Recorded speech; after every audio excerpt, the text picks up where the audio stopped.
we're going to talk about basic types and constants.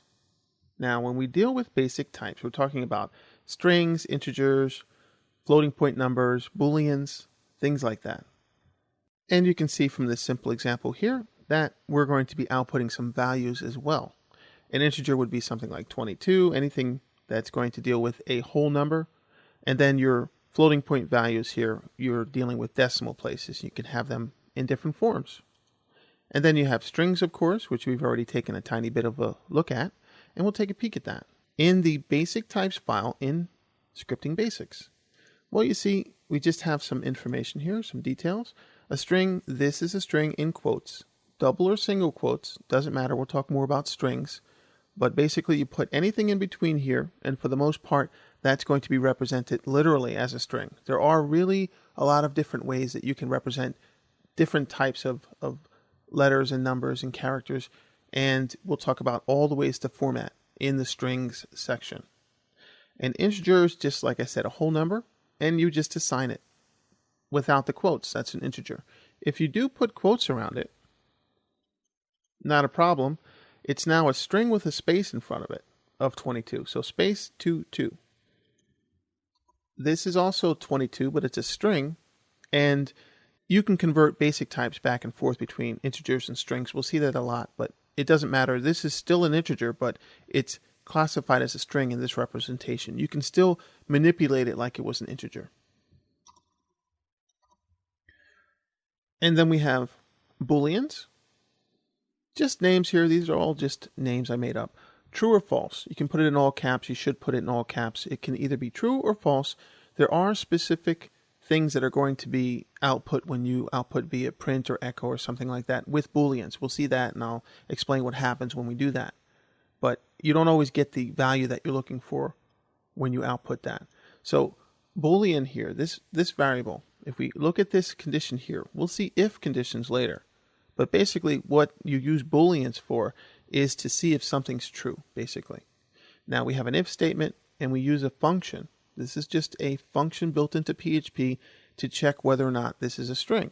We pass in boolean as the variable, and then it'll let us know if it's a string or not, because this will get executed.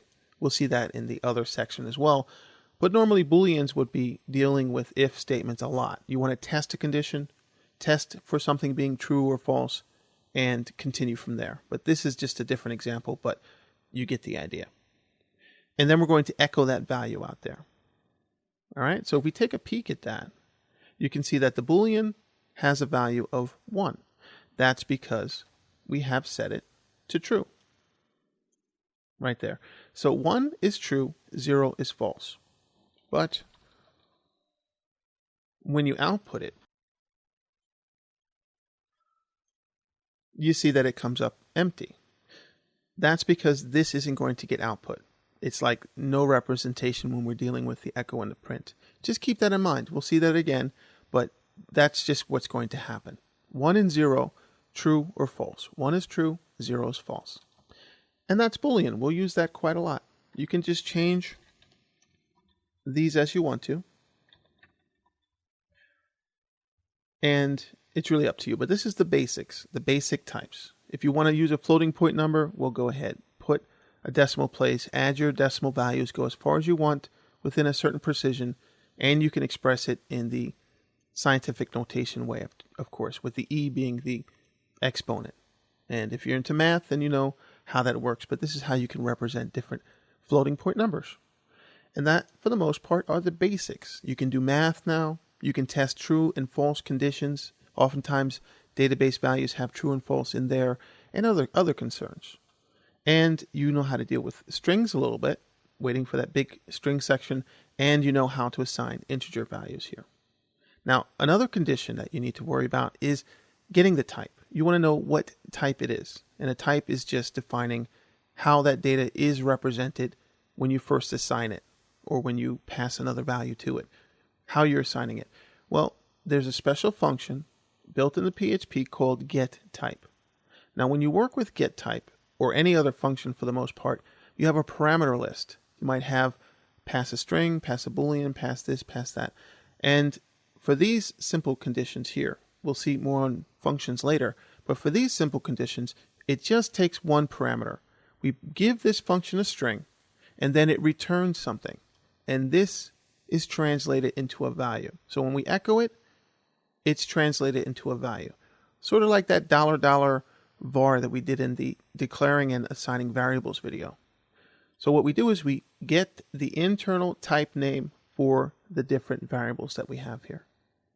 And you can see this is going to print out string or integer, etc. And that's what we have here. It is telling us what those types are.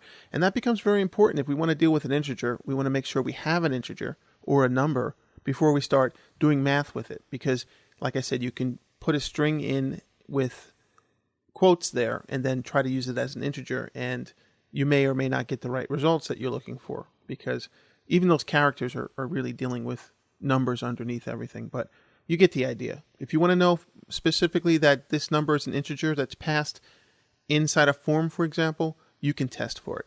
And there are other ways to do that as well.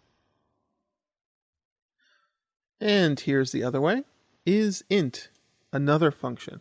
And this is testing if condition. Check out the if videos if you need more help with that.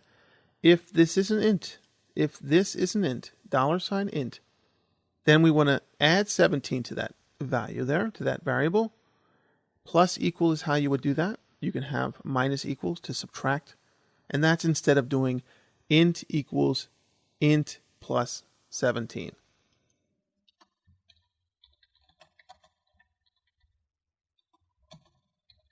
So that's the shorthand way of doing that, like we have seen with plus plus, for example. Just another way to do it, more like the C way of doing it. So, not to get too much into the if conditions because we're going to see that, but that's how that works. And now you can echo different ways. You can put a comma-separated list of variables and literal strings, like this. Or you can put it in there like we saw in the echo and print videos. Notice that. Different ways to do that. So you want to take a peek at that in the other videos that I've mentioned, and that's really for the most part how the different types work. The important thing to remember, the very important thing to remember is that you can change the type just by using it in a different way, and we'll see that throughout the videos. When you pass data into a database, for example, oftentimes you might want to pass them in as strings, even though they're integers. It depends on what is behind the scenes in the database and how you're going to represent things, but that, for the most part, that's the basics.